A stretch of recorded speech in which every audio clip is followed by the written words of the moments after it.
The oppressive July heat of 1863 bore down as Confederate troops engaged at Gettysburg in a struggle meant to decide their destiny. At the heart of the turmoil stood Lieutenant General James Longstreet, whose subsequent writings revealed the disorder and faulty judgments within the Southern High Command. Amid incoming scout intelligence and the unending stream of orders, Longstreet's narrative illustrated the weight his soldiers carried, born of disjointed coordination, belated offensives, and the burden of overwhelming hope. As hours passed, mounting strain produced a pivotal instant when strategies dissolved and loss appeared inescapable. Through Longstreet's first-hand recollections, we witness a fight marked by both courage and fragility, where a nation's aspirations collided with war's harsh realities. This narrative extends beyond mere strategy.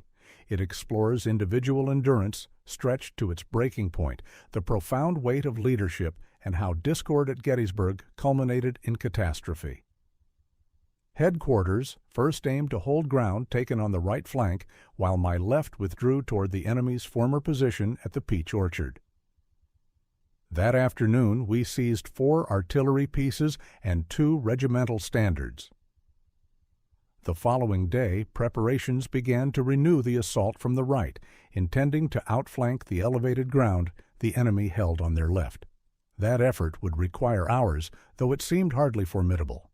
Soon after I relayed those instructions, the commanding general appeared and directed the formation of a striking force composed of Pickett's, Heath's division, and portions of Pender's division.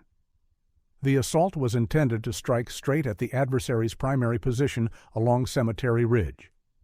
The broad expanse of open ground to cross under enemy fire seemed excessive for success, particularly given that most of those units had fought heavily 2 days earlier, leaving only Pickett's division at full complement. Major General Pickett received orders to deploy his troops using whatever shelter from hostile cannon fire existed, so the assault's primary thrust would concentrate on the enemy's most heavily defended sector. Pickett's division would lead the advance, with General Pettigrew and Commander Heth's division moving in concert. Pickett arranged 2 brigades in front, and a 3rd held back. Wilcox's brigade was stationed behind Pickett's right side as a defensive measure. Heth's division, under Brigadier General Pettigrew, was set in double lines, reinforced by a segment of Major General Pender's division, led by Major General Trimble. Every cannon from the 1st and 3rd Corps, supplemented by additional pieces from the 2nd Corps, was positioned to concentrate fire on the targeted area and the enemy's left side. Colonel Walton, in charge of 1st Corps artillery, and Colonel Alexander had placed our gun batteries and coordinated with other artillery leaders on the timing of the cannonade. Around 2 p.m., General Pickett reported that his men were ready and concealed behind our lines. Colonel Walton then received the order to begin the shelling. The opening cannons fired, and the whole of our artillery answered with full strength. The enemy's left side batteries were soon silenced, yet those positioned along Cemetery Ridge kept up a fierce counter-bombardment. Though many of their guns were knocked out, fresh pieces were rushed forward to take their place. Colonel Alexander received orders to find the best vantage point from which to observe our shelling and to decide the proper moment for our infantry to advance.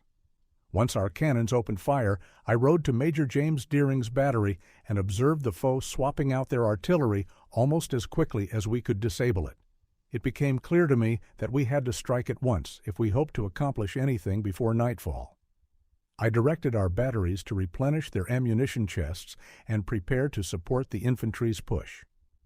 Learning that Alexander had already signaled Pickett the time had come, I issued Pickett the final order to go forward.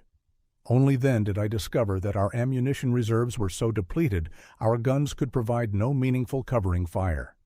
Under better circumstances, I would not have sanctioned this attack, but it was now too late to withdraw the order. The advance commenced in superb order. Every regiment held its alignment with precision, meeting the enemy's fire with unwavering resolve.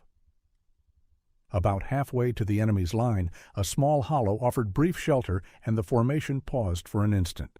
They then pressed onward again. The enemy's artillery soon switched to canister, a hailstorm of metal that made our left flank waver. Yet the push continued. Pickett's men barely slowed, halting only to return fire once within range. Major General Anderson's division was dispatched to support the increasingly unsteady lines of Pettigrew and Trimble. After exchanging close-range volleys, Pickett's troops made a final surge, only to then break and fall back in disorder. More casualties occurred during this retreat than in the original advance.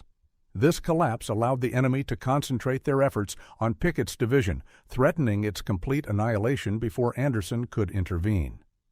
Anderson's own line would be exposed if he advanced too far without support, so I ordered him to halt. Soon the enemy struck Pickett's division from multiple directions, driving it back and capturing half of those not already dead or wounded. General Wright, from Anderson's division, along with every remaining officer, was told to reassemble the retreating soldiers behind Anderson's line. Aides were dispatched to assist in this effort. Anticipating a counterattack, I rode forward to the artillery positions to coordinate their fire. The enemy probed our lines with small raids, each pulling back once our cannons answered. This continued until dusk, when they finally withdrew. Our forces then fell back to the Gettysburg Road, linking up with Lieutenant General A.P. Hill's corps. After nightfall, orders arrived to prepare for a complete withdrawal.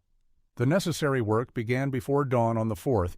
That evening the Army commenced its retreat, and my corps followed the rearguard of Lieutenant General A.P. Hill.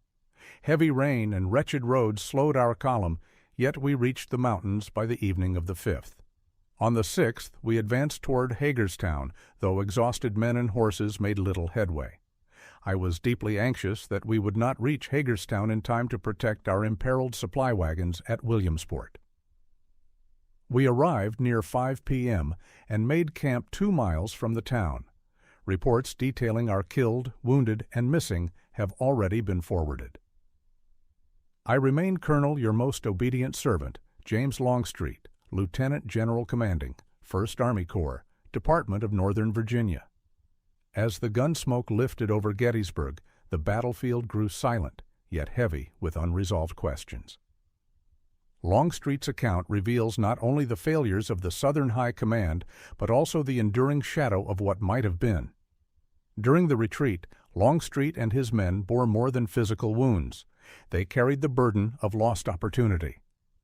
The march toward Hagerstown marked not merely a withdrawal, but the beginning of a deeper reckoning with their own purpose and loyalty. While the North celebrated victory, the South confronted painful realities. Longstreet's narrative compels us to ask, how do commanders come to terms with impossible choices made in battle? What lasting lessons does this engagement hold for us today?